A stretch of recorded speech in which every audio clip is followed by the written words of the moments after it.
Ketika kebenaran mulai dikaburkan oleh tradisi, ketika firman mulai kalah oleh simbol, dan ketika manusia lebih percaya kepada benda buatan tangannya sendiri daripada kepada Tuhan yang hidup, disitulah perdebatan ini menjadi penting.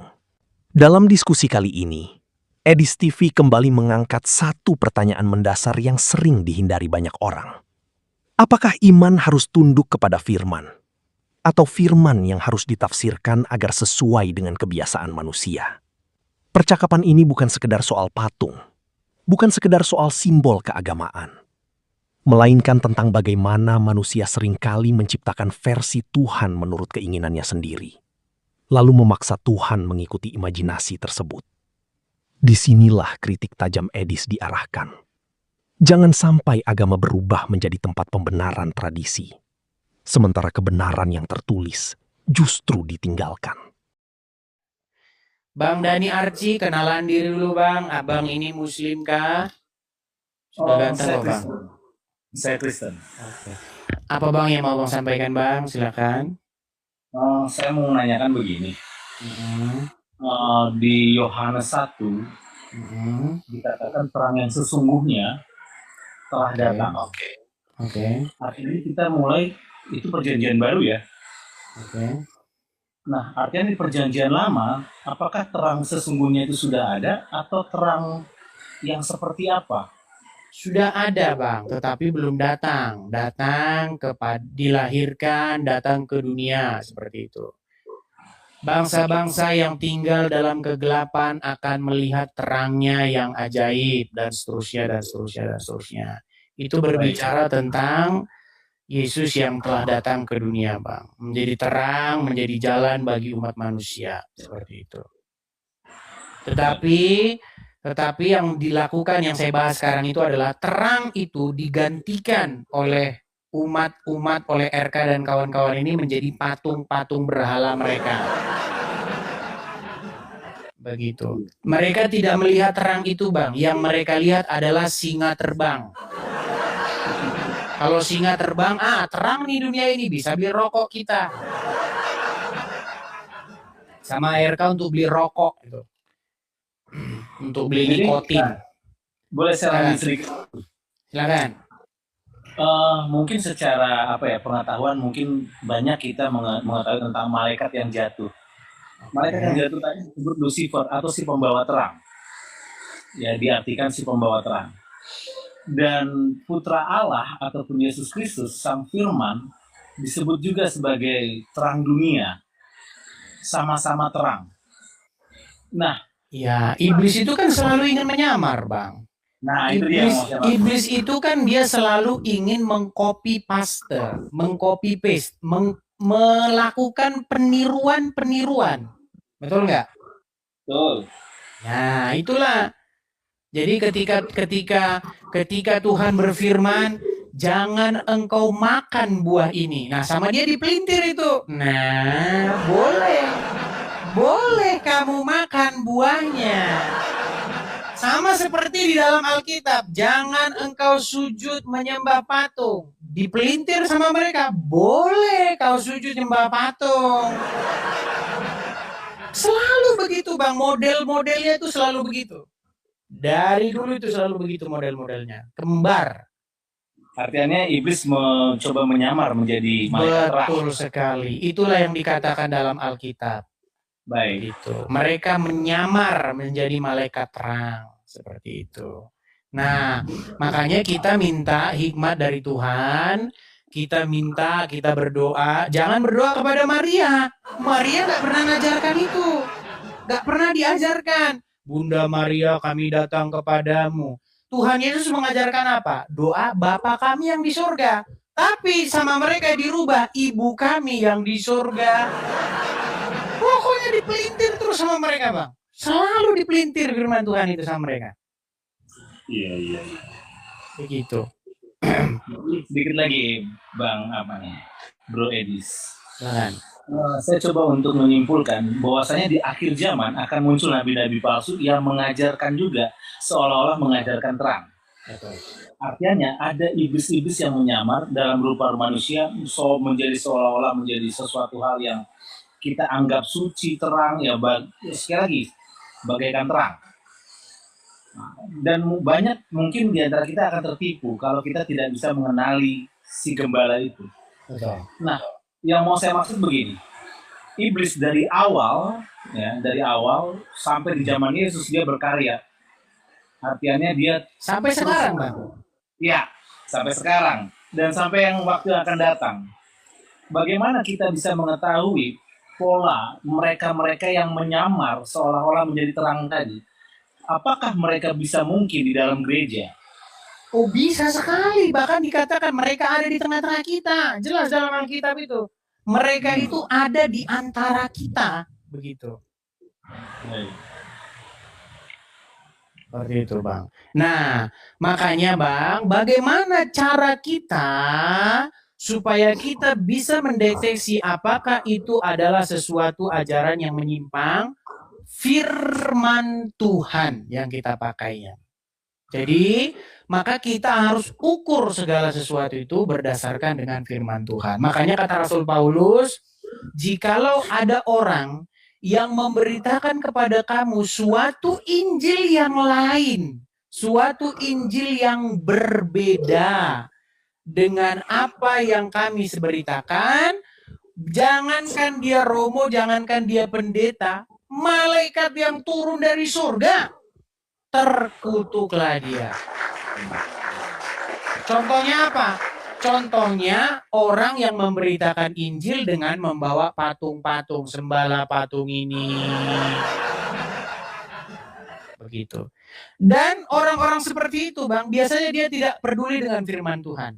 Biasanya mereka peduli dengan singa yang lewat. Begitu. Untuk apa? Beli rokok. Begitu. Iya, memang mereka seperti itu. Nggak apa-apa. Ya, nanti akan terbukti pada waktunya seperti itu. Ya satu lagi. Silakan. Mungkin ini akan menyerempet ke beberapa bukan denom sih, agama lintas iman yang lain. Contoh begini, di bilanglah agama Yahudi misalnya, dia mempercayai YHWH. Di agama RT6, dia mempercayai Allah yang memang sama, dikatakan sama, padahal berbeda. Nah, bagaimana dengan kita yang di poros tengah? Saya bilangkan Kristen di poros tengah nih. Kenapa saya katakan di poros tengah? Karena begini, Yesus dianggap oleh orang Yahudi itu nabi palsu, kan demikian. Nah, orang Kristen mengatakan dia sang firman, dia anak Allah, dialah Tuhan dan Juru Selamat. Di Muslim dia menyatakan, di RT6 dia menyatakan ini seorang nabi saja, utusan saja. Nah, jadi kita ada di tengah-tengah di antara yang Yahudi yang menyatakan ini nabi palsu, terus yang RT6 menyatakan ini hanya sekedar seorang nabi saja, utusan yang dipilih oleh Tuhan. Jadi kita menyikapinya begini, kalau mereka mengatakan secara hukum-hukum ya, mereka menggunakan hukum rajam, hukum sunat, hukum persembahan, korban-korban ya, sampai mereka kemarin baru berkorban, mereka mempunyai hukum-hukum yang hampir mirip dengan Yahudi. Bahkan dikatakan seolah-olah Allahnya sama. Apa yang disembah Musa itu sama Allahnya dengan yang diimani oleh RT6. Nah, sementara sudah kita jawab, Bang. Sudah kita jawab berkali-kali. Baik, sementara kita Yesus Kristus. Apakah YHWH, Yesus Kristus, dan bilanglah Allah, ini adalah Tuhan yang sama? Berbeda. Itu sudah kita buktikan. Kenapa kita bilang berbeda? Karena dari pengajarannya berbeda, perintahnya berbeda, begitu. Tapi banyak orang Kristen yang menyatakan YHWH ini kadang diarahkan ke Allah Bapa, kadang juga ke Allah Anak. Menurut Bro Edis, begini, Yehova, Yahweh, ya, walaupun bacanya itu bukan Yehova, bukan Yahweh, ya. Kalau orang Yahudi itu membacanya dengan kata Hashem atau Adonai, ya. Itu sama sekali tidak merujuk kepada Tuhan negeri asing. Bahkan dikatakan Tuhan bangsa-bangsa lain, Allah bangsa-bangsa lain, entah itu bangsa apa, A, B, C, D, E, F, G, termasuk bangsa Arab, itu adalah berhala, menurut Alkitab. Gitu. Kalau dikatakan bahwasanya Tuhan yang disembah oleh Musa itu adalah Tuhan orang Islam, itu sudah jelas fitnah. Nah, bagaimana? Apakah Yehova itu sendiri adalah Yesus? Nah, ini perlu pembelajaran yang mendalam, Bang. Tetapi yang saya maksudkan kepada Abang di sini, tugas kita itu bukan ngurusin itu. Tugas kita adalah bagaimana kita hidup ini meneladani apa yang sudah Yesus kasihkan contoh. Begitu. Yesus sudah memberi contoh kepada kita. Bagaimana cara kita harus hidup, bagaimana cara kita harus berperilaku. Seperti itu. Itu fokus kita ke situ, Bang. Kita nggak ngurusin bagaimana nanti ini, derajatnya gimana, setara atau tidak, tersusun dari apa. Nggak, itu bukan urusan kita, Bang. Karena banyak sekarang orang Kristen malah jadi ke situ bahasanya, Bang. Ya kan? Ini hakikatnya ini, terus hakikatnya ini setara, terus ini sekarang kadang-kadang setara, kadang enggak. Bukan itu urusan kita. Begitu. Kita ini tidak mengerti hal-hal yang kosmik. Yang kosmik itu menjadi urusan Tuhan. Begitu. Urusan kita bukan ngurusin seperti itu. Ada nggak Tuhan Yesus datang? Wahai orang Israel, dengarlah. Sesungguhnya substansi saya itu hakikatnya adalah setara. Nggak ada itu ngomong begitu itu. Sampai kiamat Anda cari dalam Alkitab nggak bakal ada. Ada nggak di dalam Alkitab Tuhan Yesus bilang begini? Sesungguhnya substansi saya itu kodratnya adalah begini. Nggak ada. Bukan itu. Yang Tuhan Yesus katakan adalah barang siapa mengasihi aku, ia melakukan perintah-perintahku. Jadi kita fokus saja kepada perintah Tuhan Yesus. Begitu.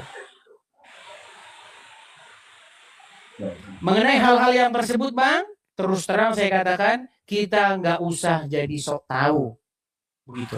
Karena saya lihat banyak orang Kristen yang sudah pernah ke surga, Bang. Dia sudah bisa bedain kancingnya berapa, letak kancingnya ada di sini, kemudian nomor sepatunya sekian. Nah, itulah baru.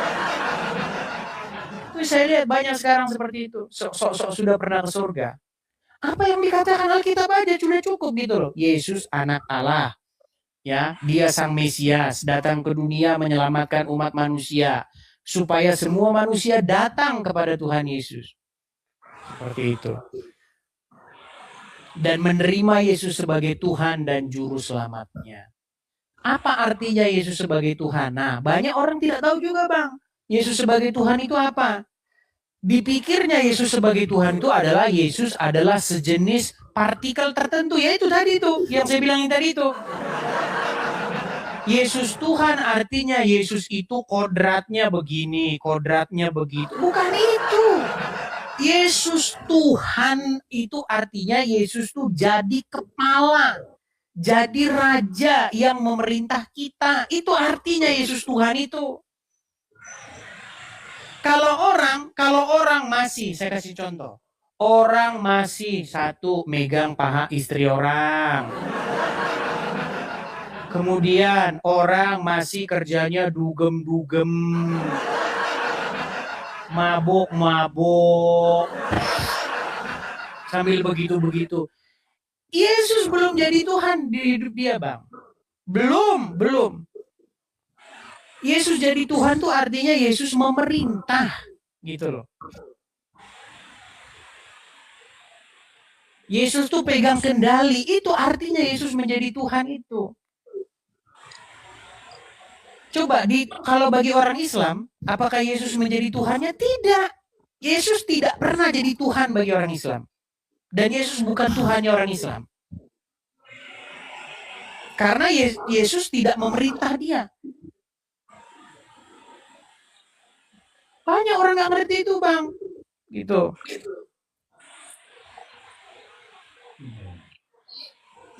Sedikit lagi. Karena saya pernah diskusikan itu. Kalau Yesus sebagai Tuhan dan tidak ada nama lain selain di langit ataupun di kolong langit ini yang lebih tinggi dari itu, ya kan? Tetapi ada yang menyatakan Yahweh Bapaknya. Iya, makanya ya itu jawabannya. Itu jawabannya di dalam 1 Korintus 15 ayat 27-28. Coba Abang buka. Makanya tuh Yesus menjadi Tuhan tuh ada tujuannya. Makanya di dalam Alkitab dikatakan, sesungguhnya Allah telah membuat Yesus yang kau salibkan itu menjadi Tuhan dan Kristus. Ada tujuannya Yesus jadi Tuhan itu, Bang. Untuk kemuliaan Bapa di surga. Silakan. Di ayat 27 ya. Ya. Sebab segala sesuatu telah ditaklukkannya di bawah kakinya. Oke, nyayanya yang satu sama yang kedua apa itu coba? Sebab segala sesuatu telah ditaklukkannya, terus di bawah kakinya. Coba jelasin dulu sebelum lanjut. Segala sesuatu telah ditaklukkannya. Artinya Yesus menaklukkan segala sesuatu. Betul? Coba abang baca dulu, baca lagi, baca selesai satu ayat dulu. Coba 27-nya. Sebab segala sesuatu telah ditaklukkannya di bawah kakinya. Tetapi kalau dikatakan bahwa segala sesuatu telah ditaklukkan, maka teranglah bahwa ia sendiri yang telah menaklukkan segala sesuatu di bawah kaki Kristus. Itu tidak termasuk di dalamnya. Wah, oke, itu berbicara siapa, Bang? Berbicara Yesus. Kristus. Ya, siapa yang menaklukkan segala sesuatu di bawah kaki Kristus? Oke, ke 28 aja. Biar abang nggak usah bingung. 28, silakan 28. Tapi kalau segala sesuatu telah ditaklukkan di bawah Kristus, maka ia sendiri sebagai anak akan menaklukkan dirinya di bawah Dia yang telah menaklukkan segala sesuatu di bawahnya, supaya Allah menjadi semua di dalam semua. Coba, abang nangkap nggak maksudnya itu? Ya, antara Bapa dan anak berarti. Iya. Coba 28-nya, bacakan Bang. Lagi satu kali lagi. Waduh, udah saya buka lagi. Ya, silakan. 1 Korintus 15 ayat 28. Iya. Ayat 28-nya. Ya. Tetapi kalau segala sesuatu telah ditaklukkan di bawah Kristus, Stop. Tetapi kalau segala sesuatu telah ditaklukkan di bawah kaki Kristus, terus maka ia sendiri sebagai anak akan menaklukkan dirinya di bawah Dia. Oke, di bawah Dia situ siapa? Bapa. Iya. Maka Dia sendiri sebagai anak, yaitu Yesus, akan menaklukkan dirinya di bawah menaklukkan dirinya di bawah Dia. Siapa Dia di situ? Bapa. Yang telah menaklukkan segala sesuatu di bawahnya. Di bawah kaki Kristus. Supaya apa? Supaya Allah menjadi semua di dalam semua. Iya, itu Kristen tuh kayak begitu, Bang. Jadi Yesus itu betul-betul diutus Bapa di surga. Untuk apa? Untuk supaya membawa semua manusia itu kepada Bapa di surga. Membawa yang percaya kepadanya. Yang nggak percaya kepadanya yang ngapain? Nggak dipaksa-paksa. Begitu. Makanya kata Tuhan Yesus, tidak seorang pun yang datang kepada Bapa kalau tidak melalui aku. Kenapa Tuhan Yesus tidak bilang begini?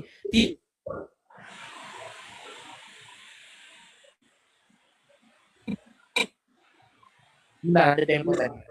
Makanya di situ dikatakan tidak seorang pun yang datang kepada Bapa kalau tidak melalui aku, gitu loh. Jadi supaya Yesus menjadi Tuhan, dan ketika Yesus menjadi Tuhan kita, berkuasa atas kita, maka Yesus itu akan membawa kita kepada Bapa di surga. Kitab Wahyu berbicara tentang itu, Bang. Barang siapa menang, ia akan kuberikan. Abang baca saja lah di Kitab Wahyu, seperti itu. Oke, seperti itu, Bang. Ya, tapi sedikit lagi, Bang Edis. Oke, silakan, Bang. Karena saya masih belum apa ya. Kalau misalnya orang Israel yang menyembah Tuhan Allahnya, Adonai, Sema yang disebutkan tadi ya, itu merujuk kepada nama, bilanglah YHWH tadi. Sementara mereka menyalibkan Kristus, mereka tidak percaya. Bahkan Yesus menyatakan begini, iblislah yang menjadi bapamu. Betul. Ya, makanya Bang begini. Nah, yang mau saya tanyakan, apakah yang mereka sembah, mereka menyembah Yahweh, tapi Iblis. mereka nggak kenal Yesus. Yang mereka sembah itu iblis, Bang. Oh, Makanya kata Tuhan Yesus, jikalau Allah adalah Bapamu, maka kamu akan melakukan apa yang dikerjakan oleh Abraham. Begitu. Tetapi yang mereka sembah, yang mereka puja itu bukanlah Bapa di surga. Mereka itu menyembah dan memuja Tuhan hayalan mereka sendiri. Sekarang banyak Bang, orang beragama itu banyak seperti itu Bang. Sekarang saya tanya sama Anda nih, saya kasih contoh ya. Saya kasih lagi gambar Bang. Nih, menurut Anda Bang, menurut Anda, apakah orang ini telah membuat Tuhan hayalannya sendiri? Saya tanya sama Anda. Ya, makanya dia tidak akan mendengar apa kata Tuhan Yesus. Nggak mau. Tuhan Yesus kalau ngomong sama dia, jangan kau sembah patung, dilempar sama mereka Tuhan Yesus itu. Iya, dilempar. Karena apa? Mereka nggak mau mendengar, karena mereka ini udah bebal. Begitu. Tuhan Yesus bilang apa? Mereka nggak mau dengar. Mereka hanya mau dengar pemuka-pemuka agama mereka. Sama seperti orang-orang Yahudi pada waktu itu. Mereka tidak dengar apa kata Tuhan Yesus. Ketika Tuhan Yesus datang, mereka mengeluh-elukan, Hosana, Hosana, diberkatilah dia yang datang dalam nama Tuhan. Kasih ranting-ranting. Mereka buka baju, kasih mereka lewat. Raja datang. Untuk memenuhi hawa nafsu mereka. Mereka maunya apa? Ayo, pokoknya harus kita hantam ini Roma ini, biar berdeka kita. Itu kemauan mereka. Mereka mau membuat Yesus seturut dengan kemauan mereka. Ketika nggak mau, lempar. Salibkan dia. Itu jadi seperti itu, Bang. Iya. Dan itu terjadi, itu berulang-ulang Bang, berulang-ulang itu terjadi sebenarnya terhadap para pemuka-pemuka, para penginjil-penginjil, terjadi seperti itu. Ya, kadang-kadang ketika kita tidak mau menuruti kemauannya, mereka menjadi beringas Bang. Iya. Contohnya, ya Abang tahu sendirilah kan. Iya ada Bang seperti itu. Ya, karena dia punya duit, ya, dia harus mengatur. Kamu harus bilang begini. Kamu harus bilang kita harus sembah patung-patung itu, harus. Ada, seperti itu ada. Oke, Bang, saya udah dapat poin ya. Artinya saya memang apa yang saya coba pelajari tentang ransom theory. Ini dari dari bapak-bapak gereja juga saya coba untuk pelajari itu ransom theory atonement.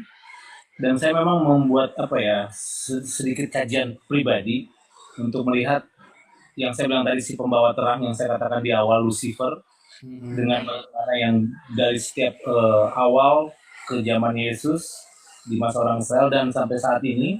Dan saya menggambarkan tentang hal apa. Tadi saya sepakat ya ketika merujuk ke nama, bilanglah 4 huruf tadi, merujuk kepada siapa. Ya, saya sepakat dengan Bro Edis. Cuma memang, tadi saya baca di situ ada yang minta naik tuh. Iya, tapi begini Bang, kadang-kadang Bang, iblis itu dia menyamar sebagai malaikat terang, bahkan dia membawa-bawa nama Tuhan. Saya kasih contoh Bang, orang-orang yang menyembah patung-patung itu akan mengatakan bahwa itu Tuhan, patung itu Tuhan. Sama seperti itu Bang. Tapi Tuhan yang lain, ternyata dia itu mengangkat atau memberitakan Tuhan yang lain. Namanya tetap sama. Saya kasih contoh Bang, Saya pernah nggak nunjukin kepada Abang orang pakai baju namanya Dondi. Namanya tahu Dondi kan? Ya. Nah, dia pakai baju tulisannya itu Jesus.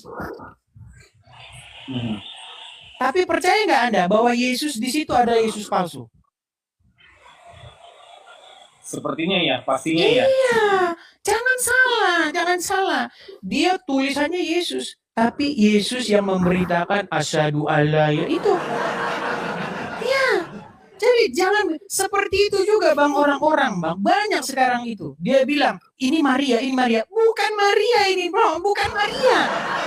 Siapa bilang itu Maria? Gitu. Saya juga sudah menunjukkan tadi banyak hal. Banyak orang membawa-bawa sesuatu, tapi itu KW, Bang. Palsu. Sama seperti ini, Bang. Orang mengira-ngira mengatakan ini Bunda Maria. No, ini bukan Bunda Maria ini. Bukan. Jangan kau fitnah ini Bunda Maria. Ini lebih persis kepada kuntilanak. Begitu. Banyak bang orang seperti itu bang. Dibilang Yesus, tetapi yang diajarkan adalah asyhadu alla ilaha illallah. Coba. Donditan pakai kaos Yesus, tetapi Yesus yang mengatakan asyhadu alla ilaha illallah. Ini dikatakan Maria bang, tetapi yang diberitakan adalah apa? Berdoalah kepadaku, katakanlah kepadaku Bunda, Bunda, Bunda. Gak pernah Maria ngomong begitu, botol. Gak pernah. Makanya saya agak keras gitu ngomongnya. Bro Edis gini, tadi saya baca sedikit itu ada yang minta dinaikkan, is this my way? Tapi sudah bang, sudah jam 12 malam. Mungkin kita lanjut besok lagi ya. Ya, yang pastinya saya coba ingin bertanya itu, saya sudah dapatkan poinnya. Oke. Terima kasih banyak tentunya, artinya saya banyak terberkati dan banyak membantu. Lain kali kita bisa diskusi lebih dalam lagi mengenai hal itu mungkin. Baik, saya turun aja bang ya. Tuhan Yesus memberkati. Baik. Ya teman-teman ya, yang saya katakan itu memang rada-rada keras dan membuat telinga orang itu panas. Begitu, apalagi orang-orang awam yang dia itu hobi banget nyembah-nyembah patung. Memang teman-teman, saya mohon maaf ya, harus saya beritakan seperti itu ya. Enak nggak enak di telinga kalian. Ya, sedih teman-teman. Semoga teman-teman maksud baik saya yang saya sampaikan dengan keras ini menyadarkan orang-orang, dan puji Tuhan teman-teman, beberapa ya itu sudah sadar, beberapa sudah mengetahui bahwa betul kok yang dikatakan Edis itu sesuai dengan firman Tuhan. Seperti itu. Oke teman-teman, saya rasa itu saja dulu teman-teman. Kita rehat dulu. Sekali lagi teman-teman ya, bagi teman-teman yang ingin berdebat, berdiskusi dengan saya, mari kita berdiskusi. Ayo kita berdiskusi. Ya, seperti itu. Ya, kalau misalnya Anda tidak kuat lagi diskusi, Anda tidak mampu lagi membantah argumen, sudah saya bilang, berangkat ramai-ramai ke Mabes Polri. Sudah saya bilang, tolong berangkat rame-rame. Jangan cuma Edis sendal pis, Edis begini begitu, DO 2 kali. DO 2 kali dari mana saya lihat kan? Saya DO. Saya ngomong dulu masalahnya. Tenang. Edis DO 2 kali katanya, tenang. Saya balik dulu kamera saya. Saya lihatlah, bang, apa bener abang DO 2 kali katanya. Dikasihlah kepada saya, inilah pak buktinya Anda DO 2 kali, saya lihat. Edis Sida Butar, Unila, Universitas Lampung, tahun 1998. Tahun 98 itu, saya itu kemungkinan masih kencing di celana, tau nggak? Nah, ini tahun 98 itu saya masih SD belum lulus, peang.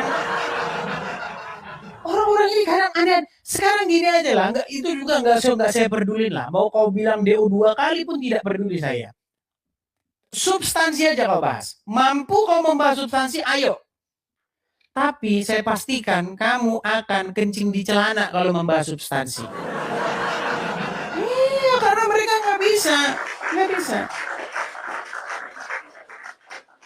Ayo, jadi saya mengajak kepada teman-teman, kita ke substansi, kita bahas pokok bahasan itu. Sanggup kau berhadapan dengan saya membahas substansi? Ayo. Kalau kau bahas yang lain-lain, mendingan kau debat sama yang lain saja. Tukang gosip.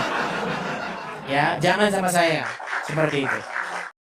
Dalam dialog tersebut, salah satu poin yang terus ditekankan adalah konsep tentang terang. Menurut lawan diskusi, Yesus hadir sebagai terang dunia yang menuntun manusia kepada Allah. Namun yang menjadi sorotan adalah ketika fokus manusia bergeser dari sang terang kepada objek-objek yang dianggap mewakili terang itu sendiri.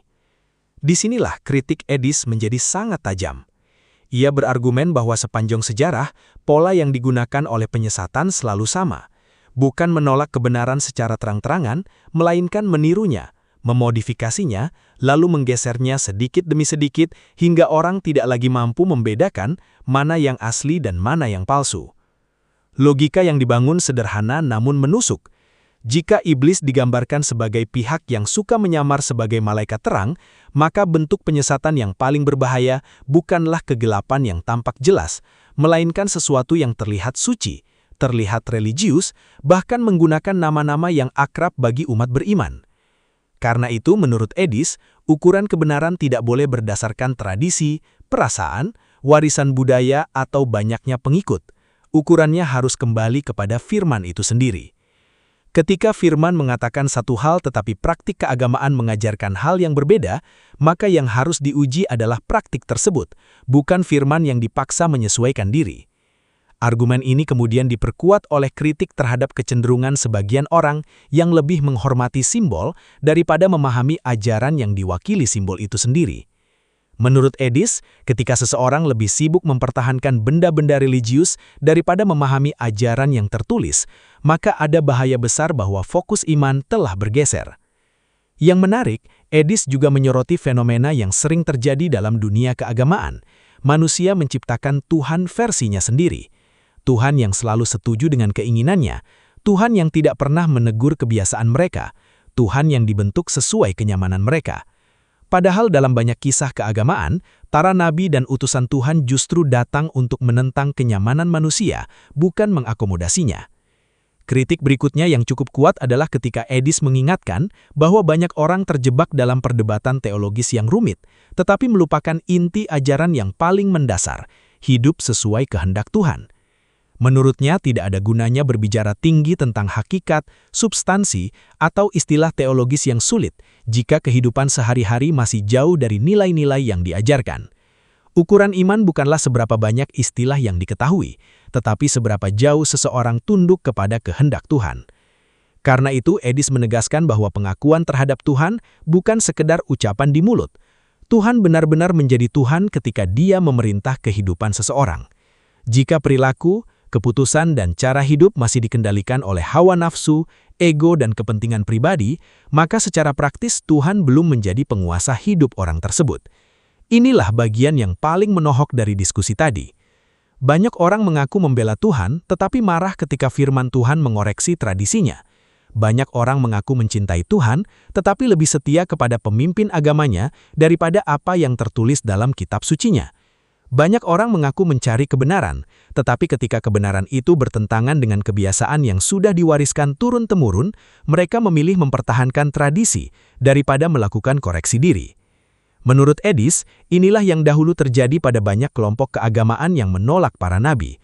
Mereka merasa sedang membela Tuhan, padahal justru sedang melawan pesan Tuhan yang datang kepada mereka. Pesan yang ingin ditegaskan sangat jelas.